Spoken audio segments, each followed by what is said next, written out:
Hello student, आप सभी को गुरुकुल बिट टाइम्स में स्वागत है। मैं राकेश कुमार। हम लोग 12th क्लास के बायोलॉजी सेकेंड लेसन पढ़ा रहे थे, चल रहा था, जिसमें पिछला क्लास में नर युग्मक और मादा युग्मक दोनों बना चुके थे। अब हम लोग को इसके आगे देखना है, यानी कि इसके अगला टॉपिक आता है परागन। परागन क्या होता है, इसके बारे में हम लोग को पढ़ना है। आप सभी से रिक्वेस्ट है, आप सभी को अगर वीडियो अच्छा लगता हो तो अपने फ्रेंड के बाद जरूर शेयर कर दें, वीडियो को लाइक सब्सक्राइब भी कर दें।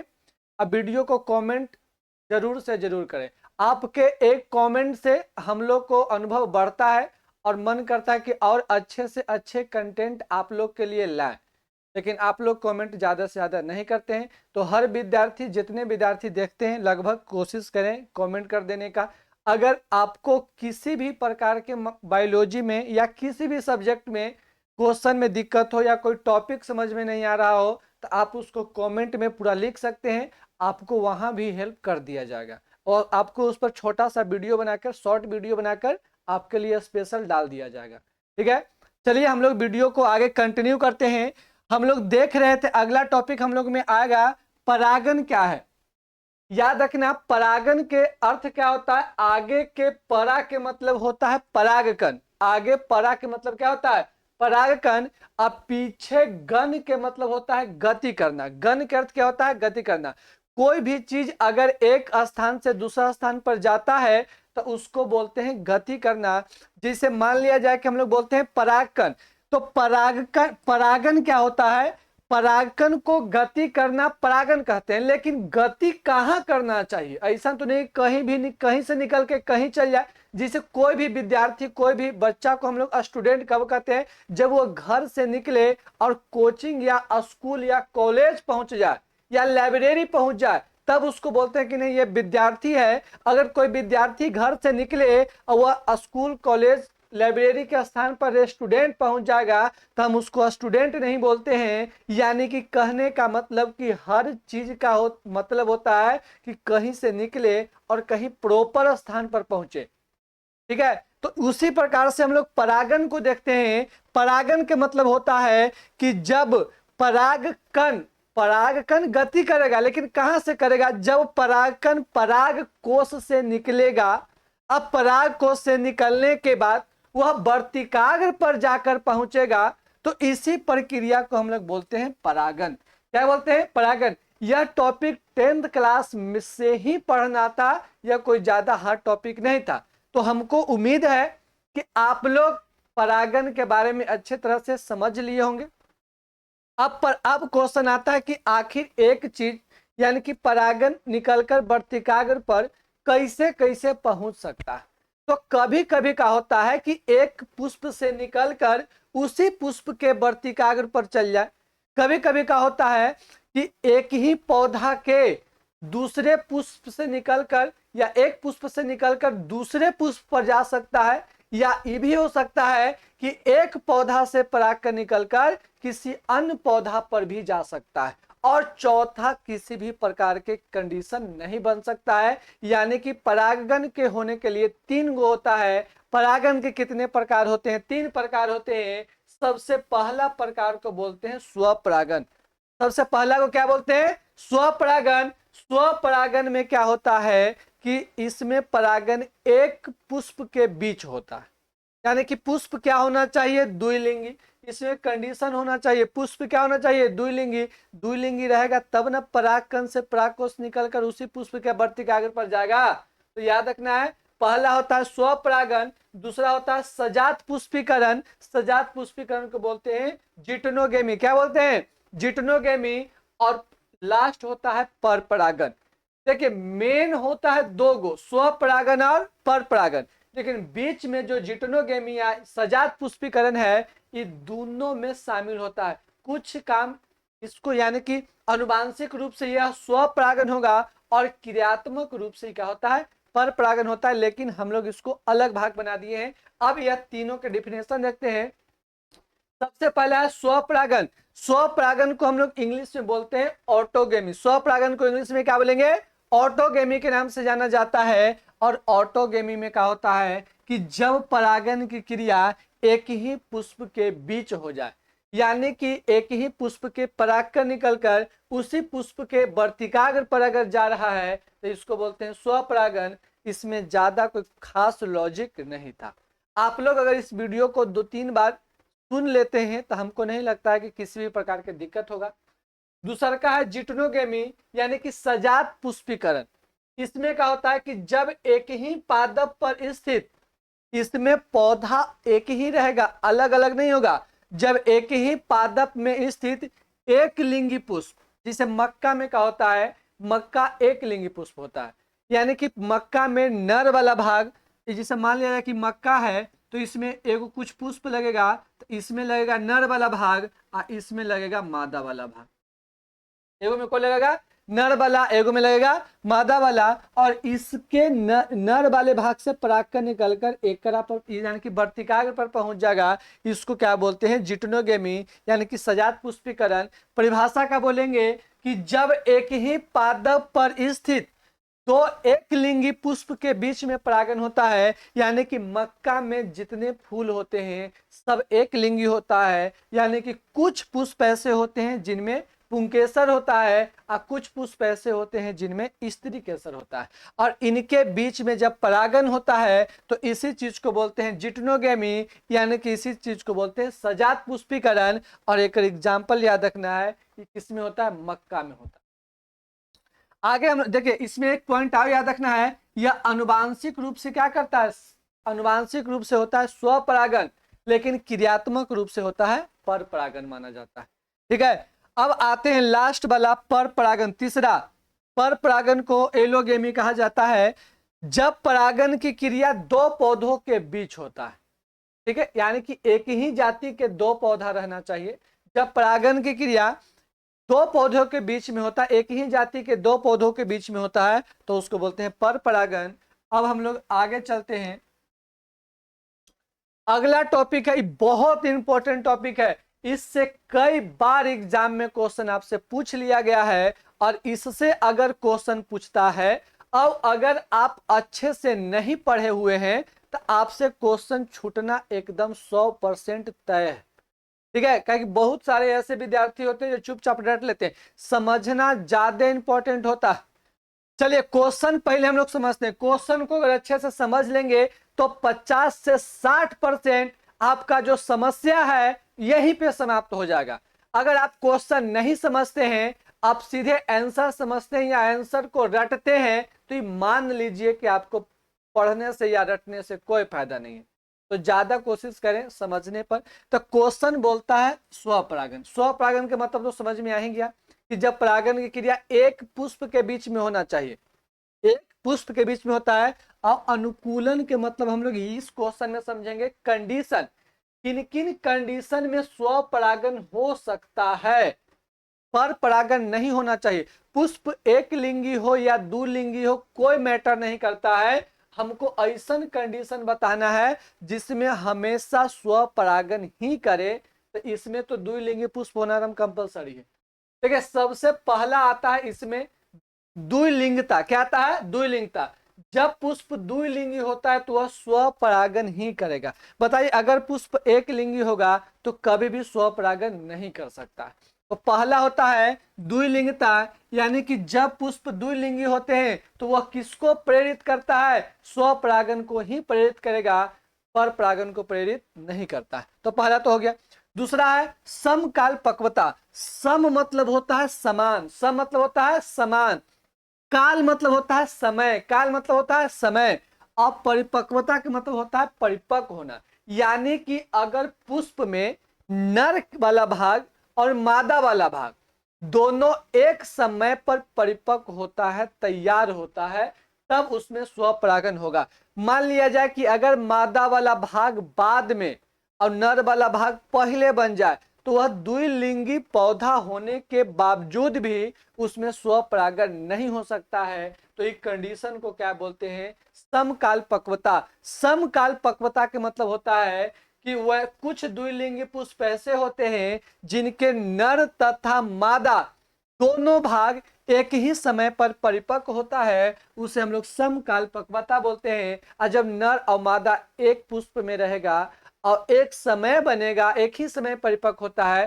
तभी जाकर उसमें समकालपक्वता यानी कि तभी जाके उसमें क्या होता है, स्वपरागन की क्रिया होता है। एक होता है क्लिस्ट्रोगेमी, याद रखना। अगला टॉपिक क्या है, तीसरा। इसमें मात्र 3 ही कंडीशन बन सकता है स्वपरागन के लिए।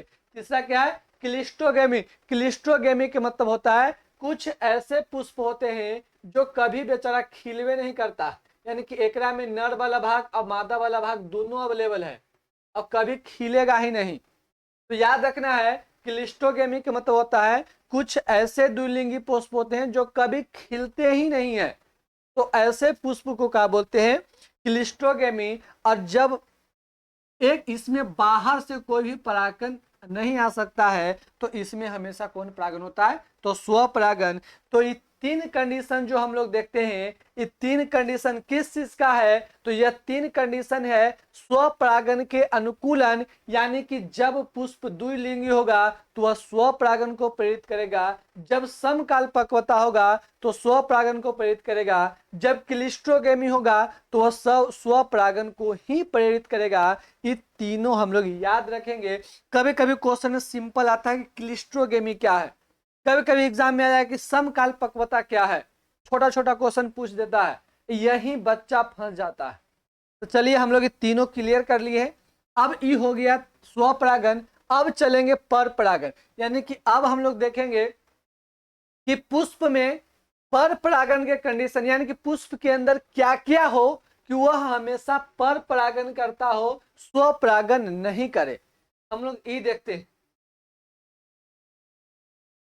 तो पुष्प में क्या क्या होना चाहिए जो क्या करे, हमेशा पर परागन। अगर पुष्प को एक लिंगी बना दे, यानी कि पुष्प में नर वाला भाग या मादा वाला भाग दोनों में से किसी एक चीज को गायब कर दे, तो आप खुद सोचिए कि उसमें क्या स्वपरागन हो सकता है, नहीं होगा। उसमें कभी भी होगा तब पर परागन होता है। तो पर परागन के अनुकूलन में सबसे पहला जो आता है एक लिंगिता आता है, यानी कि एक लिंगिता कहे के मतलब कि जब पुष्प एक लिंगी होगा तो वह ऑटोमेटिक स्वपरागन को ही प्रेरित करता है, यानी कि स्वपरागन की क्रिया करता है। इसमें कोई बड़ा जान नहीं था। अगला है विषम कालपक्वता। तो हम लोग समकालपक्वता पढ़े थे, उसी के अपोजिट होता है विषम कालपक्वता। और यहां से एक बार क्वेश्चन एग्जाम में आया था, ठीक है। हम लोग देखते हैं विषम कालपक्वता के मतलब कुछ होता है, विषम मतलब अलग अलग, विषम मतलब अलग, काल मतलब समय, परिपक्व मतलब होता है बनना यानी कि परिपक्व होना। तो अगर अलग अलग नर भाग या मादा भाग दोनों अलग अलग समय पर परिपक्व हो, दोनों अलग अलग समय पर तैयार हो, तो उसको बोलते हैं विषम कालपक्वता। यदि एक लिंगी पुष्प, यदि एक द्विलिंगी पुष्प, यदि कुछ मान लिया कोई एक ऐसा पुष्प है जो क्या चाहिए, द्विलिंगी पुष्प है, में नर व मादा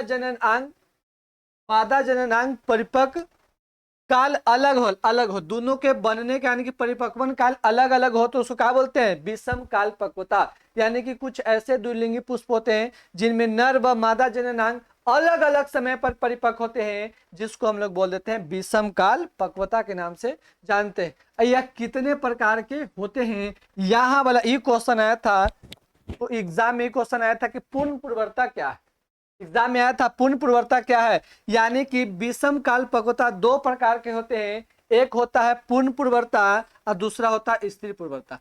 पूर्ण पूर्वता का मतलब होता है कि जब नर वाला भाग पहले, जब नर वाला भाग पहले बने तो उसको बोलते हैं, अब जब नर वाला भाग पहले बन जाए और मादा वाला भाग बाद में, जब नर वाला भाग पहले बने और मादा वाला भाग बाद में बनता हो तो उसको क्या बोलते हैं, पूर्ण पूर्वता। क्या बोलते हैं, पूर्ण पूर्वता। आई होता किसमें है, तो कपास में और सूर्यमुखी में, सूर्यमुखी में। यानी कि जब नर वाला भाग पहले और मादा वाला भाग बाद में, पुरुष, अब बताओ पुरुष में कुछ होगा तो पहले बनेगा नर वाला भाग और बाद में बनता है मादा वाला भाग, तो इसको बोलते हैं पूर्ण पूर्वता। दूसरा इसी में होता है स्त्री पूर्वता। स्त्री पूर्वता का मतलब होता है कि जब मादा वाला भाग पहले बने और नर वाला भाग बाद में बनता हो, इसको बोलते हैं स्त्री पूर्वता। और अशोक, बरगद, पीपल इस सब का एग्जाम्पल है।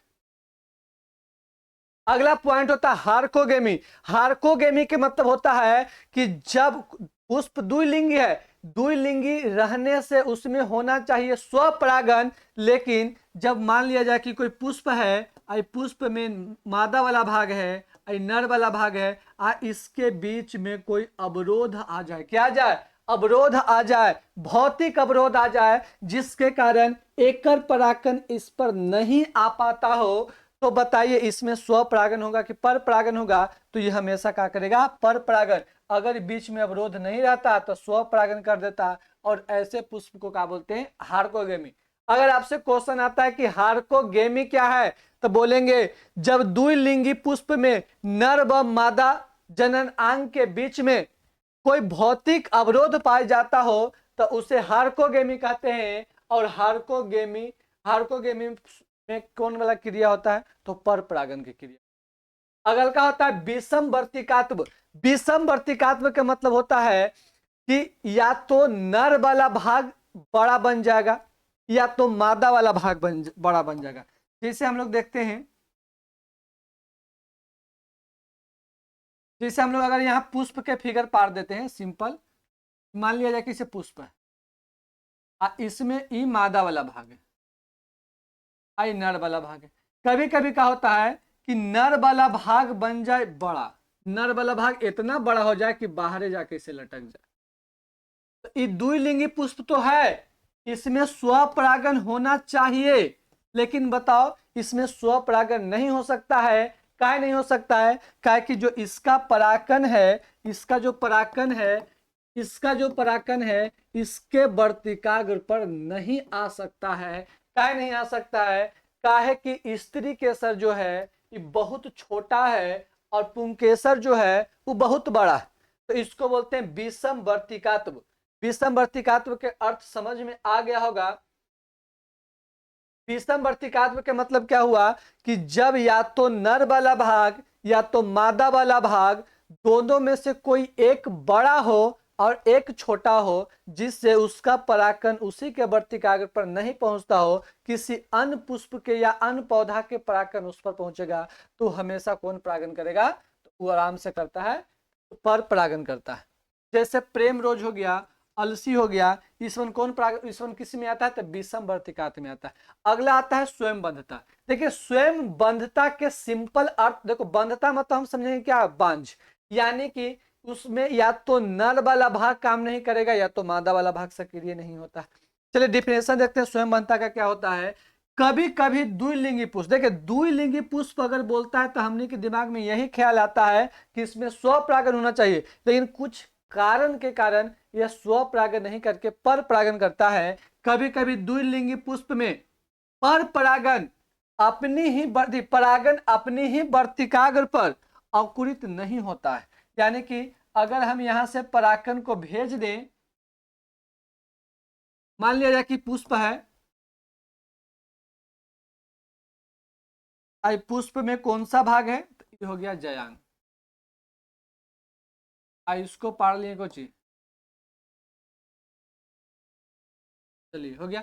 अब मान लिया जाए कि इसका परागन निकल तो रहा है, इसका परागन यहां से निकल कर इस पर आ तो रहा है, लेकिन आने के बावजूद भी अकुरण नहीं कर रहा है, यानी कि आने के बावजूद भी इसमें परागन की क्रिया नहीं हो पा रहा है। तो बताइए, यानी कि इसका जो परागकन होगा बांधे होगा, बांझ होगा, लेकिन किसी अन्य दूसरे पुष्प के परागकन अगर इस पर चल आए तो परागन की क्रिया कर देगा।